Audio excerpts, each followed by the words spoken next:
sinal da Santa Cruz, livrai-nos Deus, nosso Senhor, dos nossos inimigos. Em nome do Pai, do Filho e do Espírito Santo. Amém. Meu Senhor e meu Deus, creio firmemente que estás aqui, que me vês, que me ouves. Adoro-te com profunda reverência.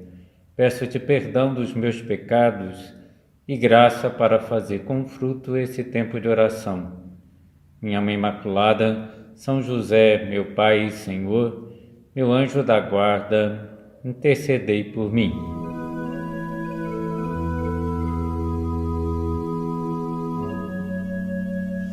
Jesus conta uma parábola que ilustra bem duas posturas diferentes que podemos assumir diante de Deus e do próximo. O evangelista São Lucas é quem nos diz qual é o público-alvo desta parábola. Jesus se dirige especialmente a um grupo de pessoas que confiavam em si mesmos, crendo que eram justos e desprezavam os outros. Jesus quer abrir os olhos, curá-los do orgulho, que é o defeito que os leva a confiarem muito em si, a serem autossuficientes, estarem convencidos e também a olharem para as outras pessoas com desprezo, como se os demais fossem inferiores, menos capazes. Nessa parábola, Jesus cria uma história bem real. Personaliza a atitude orgulhosa e a humilde diante de Deus e do próximo em dois personagens muito conhecidos na época, o fariseu e o publicano. E quem são esses personagens? Vejamos o primeiro, um fariseu. Pertencia a um grupo de judeus que queria se separar dos demais judeus. O nome fariseu significa separado. E por que queria se separar? Por causa da ignorância do povo. Os fariseus se consideravam melhores do que os outros, pelo grande conhecimento que tinham da lei de Deus, porque seguiam à risca os mandamentos do Senhor, eram os moralistas da época, procuravam ser irrepreensíveis externamente, não toleravam as pessoas ignorantes com relação à religião, os que se comportavam mal, e se achavam o máximo. E também não aceitavam que outros ensinassem melhor do que eles. E vemos no Evangelho como os fariseus ficam pegando no pé de Jesus Cristo, armando intrigas, questionando, né? Por que os seus discípulos não lavam as mãos antes de comer, como o costume judaico? Por que, diz aos seus discípulos, ele faz milagres no sábado, se não é permitido? Porque ele frequenta a casa de pecadores. Estavam muito presos a aspectos externos, a imagem, e preferiam as leis escritas ao fundamento da lei, que é o amor. O primeiro amor é amar a Deus sobre todas as coisas. Depois o segundo é amar o próximo como a si mesmo. Mas eles esqueciam do amor. Tanto que Jesus os censura duramente, chamando-os de sepulcros caiados. Por fora muito bonitos, mas por dentro cheios de imundície. Talvez seja uma das palavras mais duras de Jesus Cristo, né? Muito bonito por fora, mas por dentro cheio de imundície. O segundo personagem da parábola é o publicano. Os publicanos eram cobradores de impostos. Poderíamos chamá-los hoje, talvez, de fiscais da Receita Federal, alguma coisa parecida, né? E eram muito mal vistos.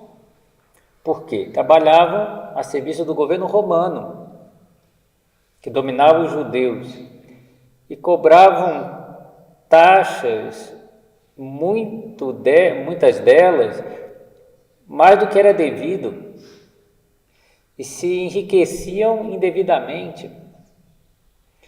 Alguns personagens conhecidos da Bíblia eram publicanos. Zaqueu, aquele homem baixinho que subiu numa árvore para ver Jesus que passava.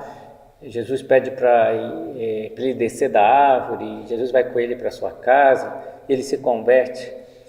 O que Zaqueu diz? Vou dar metade dos meus bens aos pobres, e se alguém leseia, vou pagar 4 vezes mais. Por que ele falou se alguém leseia? Porque tinha lesado, senão não precisava falar. Né? Então ele tinha lesado.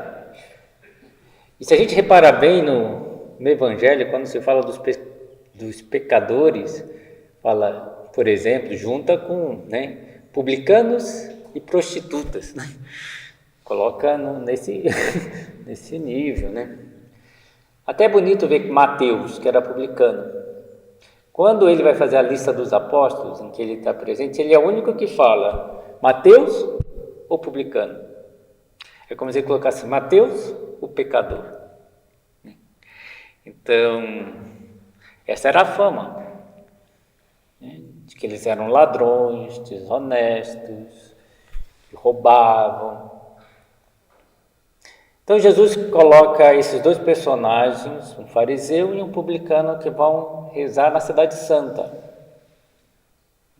como era costume dos judeus irem lá rezar. Jesus narra assim a história. O fariseu de pé, assim orava consigo mesmo. Aqui já chama a atenção, como alguém consegue orar consigo mesmo? Orar não é falar com Deus, né? Então, como ele orava consigo mesmo? Porque ele não orava de verdade. Ele falava para si mesmo, para ele mesmo se escutar. E fica claro quando tiver a oração dele, né? A falsa oração. Ó Deus, graças te dou, porque eu não sou como os demais homens, ladrões, injustos, adúlteros, nem ainda como este publicano, né? Que estava ali. É incrível, né?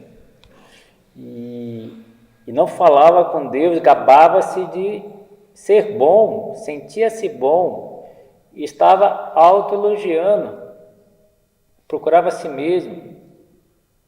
Deus não ouvia aquela oração, pois o fariseu estava fechado em si, achava que o que ele tinha de bom era dele, mérito pessoal, estava cego para o que fazia de mal e não percebia que estava muito mal, pelo próprio desprezo que sentia pelos outros. Se a sua oração fosse sincera, devia assim: eu sou um poço de soberba, de orgulho, né? Eu desprezo todo mundo, eu me acho melhor. Aí Deus ouviria essa oração, me ajuda, né, a mudar isso, mas não. E o maior engano, a maior mentira é do orgulho, aquela que mais nos tira da realidade, impede que nos vejamos tal como somos. E a manifestação do orgulho na nossa vida é muito variada e muito intensa. Achar que nós somos o padrão da verdade.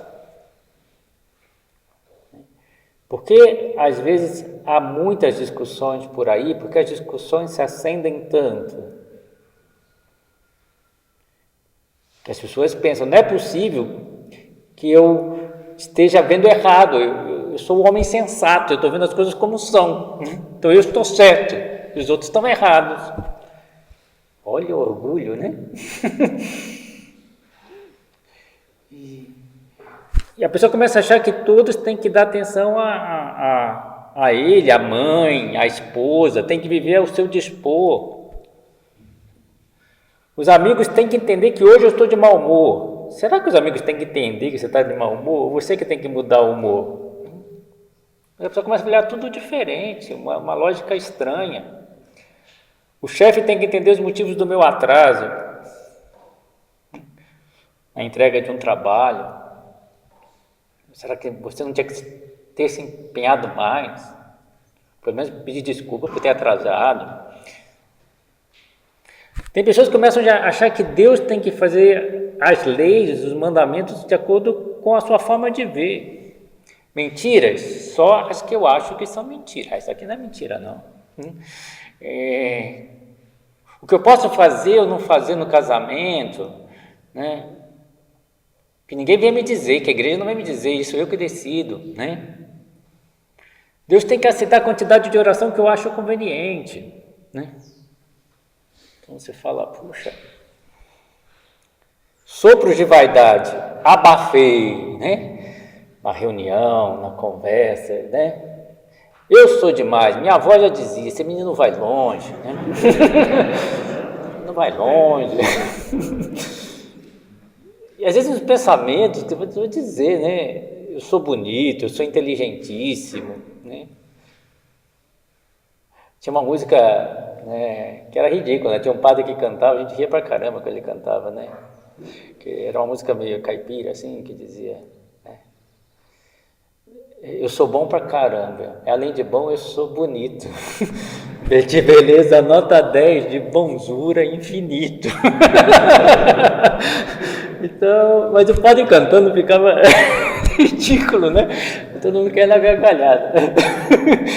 Né? Mas às vezes a pessoa se acha a si mesmo, né?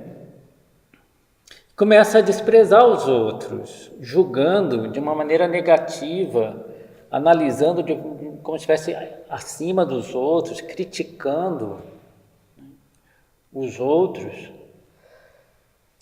Às vezes não assumir os erros. Às vezes a gente ouve algumas senhoras falando do marido, né? Ele nunca pede desculpas. Como uma pessoa nunca pede desculpas? Ele não pede desculpas. Poxa, o orgulhoso nunca pede desculpas, ele nunca está errado. Sempre a culpa é dos outros. E às vezes, quando faz algo errado, começa a se desculpar, tirando a culpa. Foi distração, foi sem querer. Eu lembro uma vez que uma pessoa abriu a porta e bateu em mim, que estava atrás. Eu fiquei esperando que ela pedisse desculpa. Aí ela não pediu, eu falei assim, você não vai pedir desculpa. Mas foi sem querer? Aí eu brinquei, só faltava que fosse por querer.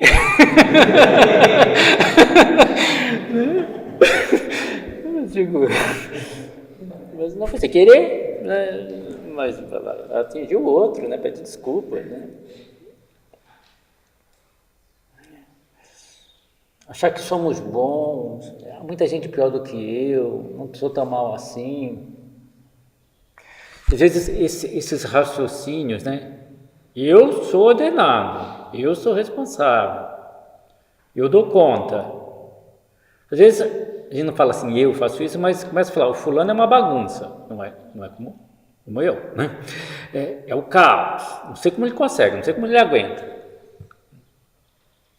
Que temperamento difícil tem aquela pessoa. Só vou dizer, não é como eu, que eu sou compreensível, que sei lidar. Eu não sou distraído. Outras vezes, de forma um pouco mais velada, se deixasse isso comigo, aí ia funcionar. Essa parte do trabalho, ou as reclamações, não sei, na hora até de praticar um esporte, né? Pessoal, vamos caprichar, né? Como eu estou caprichando, você tem que caprichar. Se esforça, vai, né? Como é que você não sabe isso? Só pode dizer, seu idiota, né? Como você não sabe isso? É a coisa mais óbvia do mundo. Então, o fariseu começa a fazer uma relação de obras boas. Eu jejuo 2 vezes por semana, eu dou o dízimo de tudo quanto eu ganho, eu me comporto bem, eu rezo, eu tenho prestígio, eu sou inteligente, eu tenho boa memória, eu não sei o quê. E não se arrependia de nada, não via os seus erros. Algumas pessoas às vezes caem nesse erro, né? Eu lembro uma vez uma senhora que entrou, eu estava atendendo um confessionário em Florianópolis, entrou uma senhora para falar comigo. Ela assim, padre, até queria confessar, mas eu não tenho pecado. Por que a senhora entrou aqui? Aí eu falei, posso ajudar a senhora a preparar uma confissão? Aí ela falou, pode. Ela falou assim, a senhora nunca pensa mal de ninguém? Aí comecei a fazer uma lista de coisas, né? A senhora nunca come um pouquinho mais do que devia, né? A senhora nunca perde a paciência. Aí comecei a fazer uma lista, né? Aí falei, padre, eu quero confessar sim. É que eu fui pegando coisas que normalmente as pessoas caem, né? E com a experiência de padre que a gente tem de atender muita gente, né? Então, né? Mas veja, a pessoa não percebe os defeitos que tem. Os santos percebem claramente. Uma vez pegaram São José Maria, acho que era 9 horas da manhã, com a cabeça entre mãos, e perguntaram, padre, o senhor está bem? Ele falou, só estou pedindo perdão pelas vezes que eu ofendi a Deus hoje. 9 da manhã. É porque ele, né, é muito sensível, então percebe as pequenas indelicadezas. Os santos se julgam pecadores, né? Perguntaram para São José Maria qual era o epitáfio, o título que deveriam colocar no caixão dele, porque estava sendo construída uma parte da igreja prelatícia, a sede central, e tinha um lugar previsto para ficar o corpo do fundador. E perguntaram, o que o senhor quer que escreva? Tarefa difícil, né? Perguntar o que você quer escrever sobre você que define o seu ser. São José Maria respondeu na hora, pecador. Aí o arquiteto olhou para ele e disse, padre, não posso escrever isso, né? Então, se você quiser escrever alguma outra coisa, escreva, gerou muitos filhos e filhas espirituais, né? Que definia, tá? E foi a única vez que Dom Álvaro del Portillo não obedeceu Santa Maria, não ia colocar pecador nunca, né? Aí colocou ele padre, o pai, porque só gerou filhos e filhas não é suficiente, né? Gerou e cuidou e tratou. Mas veja, um santo, né? Eu sou um pecador.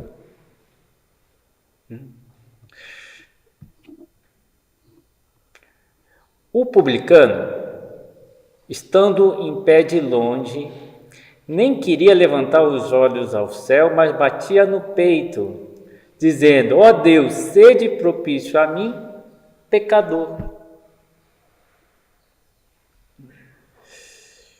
Pensava nas suas faltas, tinha presente os seus pecados, talvez as falcatruas que tivesse feito, desvios de dinheiro, as extrapolações na hora da cobrança. Por isso batia no peito com grande humildade, invocava a misericórdia de Deus. Ó Deus, tem piedade de mim que sou um pecador. Essa frase é até colocada como uma das possíveis para se dizer durante a confissão. Tem piedade de mim que sou um pecador. E Jesus conclui, digo-vos que este desceu justificado para a sua casa, perdoado. O publicano foi perdoado. O fariseu não, aquele não. A oração do publicano é ouvida. O reconhecimento humilde das faltas é escutado por Deus. Atinge a Deus e obtém o perdão de Deus. Ele retorna para casa com a consciência limpa. E Jesus termina dizendo, porque todo o que a si mesmo se exaltar será humilhado, mas o que a si mesmo se humilhar será exaltado. A humildade abre as portas da alma para receber a graça divina, enquanto as pessoas orgulhosas se encontram trancadas para Deus. Nossa Senhora diz no seu hino Magnífica, Deus resiste aos soberbos e dá sua graça aos humildes. E por que Deus resiste aos soberbos? A gente pode ficar pensando, eu acho que Deus não dá graça para o soberbo, porque o soberbo vai se apoderar daquilo que é de Deus, vai se achar melhor ainda, né? Então Deus não dá para ele não ficar pior ainda, senão ele vai falar, eu como que eu sou bom? Né? Sou bom mesmo. Então Deus não dá a graça. São José Maria dizia, talvez na nossa vida, por debilidade, podemos atuar mal, mas não podemos permitir que fazer coisas más e dizer que são boas. Reconhecer que são más. Sei que não estamos dando conta do nosso trabalho, do nosso estudo. Às vezes a gente vê Jovens dizendo, é que o professor joga a matéria. Mas outros da tua sala tiraram 10, tiraram 9, né?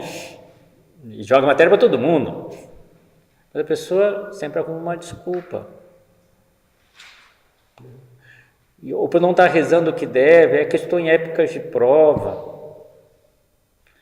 Para estar comendo demais, que eu estou ansioso.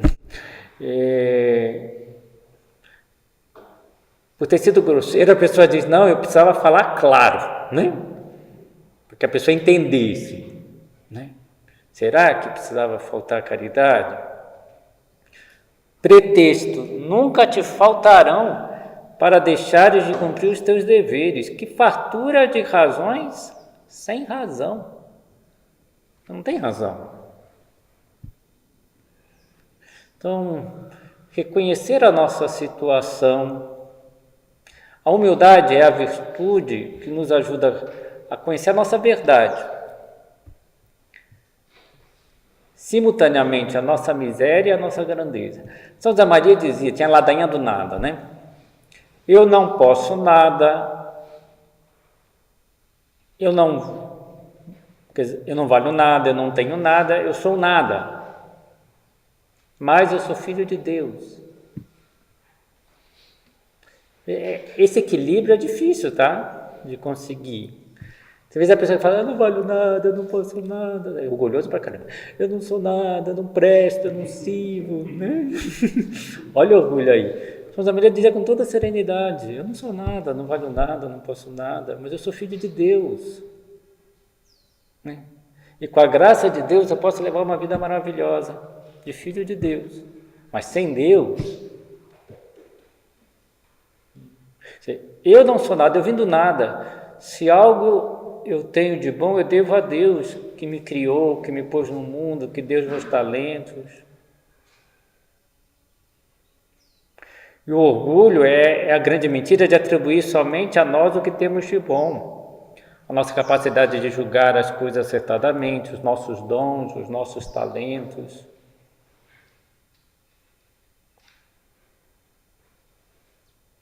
E para vencer o orgulho, a melhor atitude é a sinceridade. Conosco, com Deus, com quem nos atende, o sacerdote. Conosco, sim, porque nós queremos manter uma imagem diante de nós mesmos. E ter a coragem de chamar os nossos erros pelo nome. A curiosidade, às vezes, não é só curiosidade, é sensualidade. Não é falta de mortificação na comida, é gula. Uma coisa é fazer um sacrifício, outra coisa é a gula. O pé atrás com tal pessoa, às vezes temos que dizer, eu tenho inveja dessa pessoa. Nem sempre o pé atrás é inveja, mas pode ser que tenha uma inveja dela. Não vou com a cara dela. Eu lembro uma vez uma menina que estudava aqui, eu era o capelão, agora eu voltei a ser também o capelão da escola de hotelaria. Então, as outras alunas não iam com a cara dessa menina. Eu falei, mas por que não vão com a cara dessa menina? Se ela é inteligente, se ela é uma pessoa bonita, se ela é simpática, se ela cantar bem. Opa! Vai ver que é por isso. Né? As meninas estão com inveja dela, porque ela era muito boa. Por isso que eu não vou com a cara dela. Né? E impressionante, né? Como às vezes a gente julga mal até. Eu lembro que essa menina que tinha tantos talentos, né? Uma vez ela entrou no confessionário para conversar comigo e dizia, hoje é aniversário de fulana, foi aniversário de fulana e eu cantei na tertúlia, no encontro que a gente teve. A mim me custa muito cantar em público, né? Aí depois vem uma outra falando assim, nossa, fulana é exibida, né? Do nada ela começou a cantar. Eu falei, opa, se ela soubesse, né? Então como a gente julga tudo errado, né? Às vezes até por inveja a gente julga errado. As qualidades do outro, o esforço que o outro faz. O não cumprimento do horário às vezes é preguiça, falta de fortaleza. Então, primeiro reconhecer para nós mesmos. Depois, abrir o nosso coração na direção espiritual, esmagando o nosso amor próprio, começando por aquelas coisas que dão vergonha. Lembro uma vez que eu atendi um senhor, que quem atendia antes era o padre Correia. Esse senhor me contava que demorou uns 4 meses para contar um problemão que tinha com o padre Correia, né? E quando ele contou, o padre Correia disse: nossa, que bom que você é humano, eu pensei que você era anjo, né? Aí já aliviou, né? Porque o outro estava todo, depois de 4 meses contando uma coisa, o sacerdote percebe, né? 4 meses eu falo com ele, só agora ele fala disso, né? E para aliviar, o padre Correia, na sua bondade, falou isso, né? Que bom, você é humano, né? Você também peca, você tem erros, né? E o sacerdote sabe que todo mundo tem erro, todo mundo peca, né? E fica contente quando alguém abre o coração, principalmente quando confessa, né? Porque aí pode purificar o seu coração. E essa sinceridade, que é contar às vezes até os sentimentos contraditórios que levamos dentro. Padre, me deu uma aversão à oração, fui rezar, não tinha vontade nenhuma de rezar. E mais do que não ter vontade, eu tinha aversão.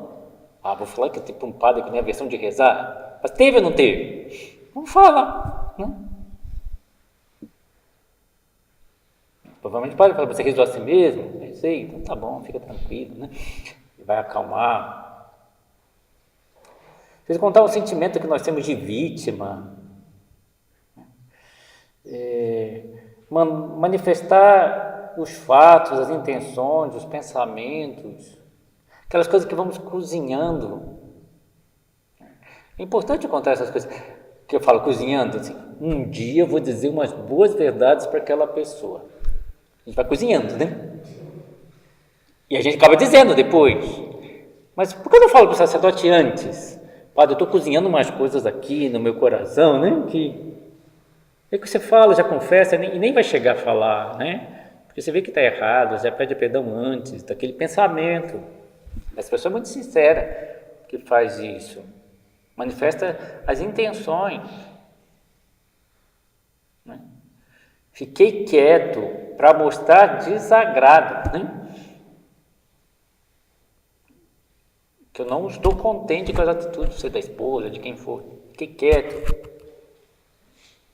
Notei que uma brincadeira que eu fiz tinha uma ponta de vingança. Vamos falar isso para o padre? Mas não foi? Foi, então fala, né? Eu sou vingativo, né? Quando a gente abre o coração assim, né, a graça de Deus entra, purifica, limpa. Deus nos perdoa. Aquele publicano saiu justificado, porque ele abriu o coração para Deus, batia no peito. Vamos pedir a Nossa Senhora a humildade em pessoa. Deus olhou para a humildade da sua serva. Veja, era a criatura mais santa, mais pura, e ela se considerava pequena. E que Deus olhou para a sua pequenez, para a sua baixeza. E ela vai reconhecer que por isso Deus fez grandes coisas nela, pela sua baixeza. Veja, o fundamento da humildade, a gente olha para Maria, a gente percebe, não é conter reações de orgulho, de soberba, de egoísmo. Maria não tinha essas reações. Então, qual é a essência da humildade? A humildade vem da palavra humus, terra. Então, significa inclinar-se até a terra. Mas não é inclinar-se até a terra por causa da terra, inclinar-se diante do divino na sua vida e na vida dos outros. Então, diante do divino, eu me inclino. Maria se considerava pequena, diante de Deus era pequeníssima. Diante dos dons de Deus. Maria servia todo mundo. A sua prima Isabel, na boda de Caná, está servindo porque via as pessoas como imagem de Deus, e diante do divino, tanto na vida dos outros como na sua vida, ela se inclinava, ela servia, se colocava no último lugar. Diante do divino, essa é a nossa atitude. Que Nossa Senhora nos ajude a crescer nessa virtude que ela tanto se destacava, na humildade. Dou-te graças, meu Deus, pelos bons propósitos, afetos e inspirações que me comunicaste nessa meditação.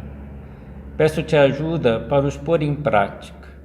minha Mãe Imaculada, São José, meu Pai e Senhor, meu anjo da guarda, intercedei por mim.